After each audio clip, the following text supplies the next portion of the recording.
তৌফিক দান করেন।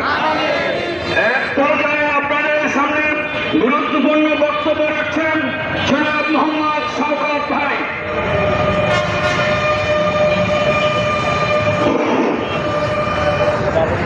যে বিষয়টি নিয়ে আমরা এখানে উপস্থিত হয়েছি এই বিষয় সকলেই জানেন। আমাদের মূল কথা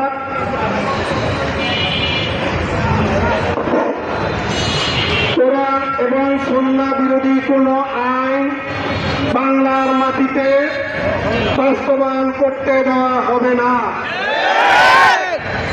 আমাদের এই 56,000 বর্গ মাইলের মধ্যে আমরা মুসলমান, হিন্দু, খ্রিস্টান, বৌদ্ধ, গারো এবং অন্যান্য সমাজের মানুষ বসবাস করি। আপনারা শুনলে অবাক হবেন, আমাদের ইসলামিক পারিবারিক আইনে তারা যেভাবে হাত দিয়েছে আপনারা জানেন। বাংলাদেশে মুসলমানরা শুধু বাংলাদেশে না, সারা দেশে কোরআন আইন যেখানে আছে, মুসলিম নারীরা কম বেশি 6 জায়গায় থেকে সম্পত্তির উত্তরাধিকারী হিসাবে তারা পায়। আমাদের দেশে যে হিন্দুরা রয়েছে তারা সম্পত্তির কোনো জায়গায় তাদের কোনো হিসেবে, তাদেরও নারীদের কোনো পারিবারিক আইনে সম্পত্তির কোনো হিস্সা নেই।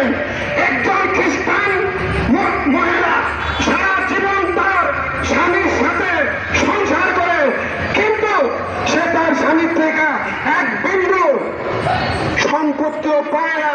তাদের সাথে মুসলিমদের মিল করা যাবে না। আপনারা জানেন আমাদের নারীবাদী সংস্কার যে পেশ করেছে, রক্ত থাকা পর্যন্ত আমরা এগুলি কার্যকর হতে দেব না।